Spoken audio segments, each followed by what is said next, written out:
ஜமாஅ பிரிந்தது என்று சொன்னால், அமீருக்கு மாறுபடுவோம் என்று சொன்னால், மாறுபட்டவர்களை அல்லாஹ் தண்டிக்க மாட்டான், தண்டிக்கவும் செய்வான். பொதுவான மக்களையும் அல்லாஹ் தண்டிக்க ஆரம்பிப்பான். அங்கிருந்து இறங்கிய நபித்தோழர்கள் 50 நபித்தோழர்கள். ஆனால் களத்தில் நின்று போராடிய ஹம்சாவை அல்லாஹ் ஷஹீதாக்கினான். களத்தில் நின்று கொடியை தூக்கிய முஸ்அப் இப்னு உமைரை அல்லாஹ் ஷஹீதாக்கினான். களத்தில் நின்று கொண்டிருந்த அனஸ் இப்னு நதரை அல்லாஹ் ஷஹீதாக்கினான். யுத்தத்தினுடைய தளபதியான அல்லாஹ்வின் தூதரை அல்லாஹ் காயப்படுத்தினான்.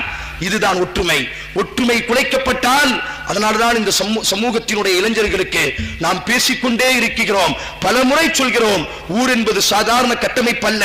அதிலும் குறிப்பாக காவிகளும் பாவிகளும் எங்களை நோக்கி, இந்தியாவினுடைய RSS ஆட்சிகள் மிகவும் சூலாயுதமாக எங்களை நோக்கி திருப்பப்படக்கூடிய இந்த நேரத்தில் நாங்கள் கட்டுப்பாடற்றவர்களாக இருப்போம் என்று சொன்னால், யாருக்குமே கட்டுப்பட மாட்டோம் என்ற மமதையில் நாங்கள் பயணம் செய்தால் இதுதான் நடக்கும்.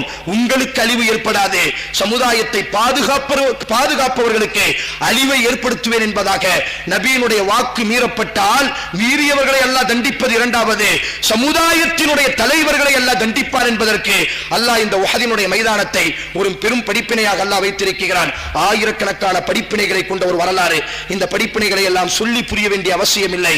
ஒரு வார்த்தையை மீறியதற்கு அல்லாஹ் அந்த நபித்தோழர்களை தண்டித்தான் என்று சொன்னால், எங்களினுடைய வாழ்நாளில் எத்தனை வார்த்தைகளை நாங்கள் மீறி கொண்டிருக்கிறோம், என்ன தைரியத்தில் இருக்கிறோம். உஹதினுடைய ரப்பு எப்படி அந்த ஆற்றலோடு இருந்தானோ அதே ஆற்றலோடித்தான் அல்லாஹ் இன்றைக்கும் இருந்து கொண்டிருக்கிறான். அல்லாஹ் தண்டிக்க ஆரம்பித்தால் மிக கடுமையாக இருக்கும் என்பதை உள்ளத்தில் பதிந்தவர்கள்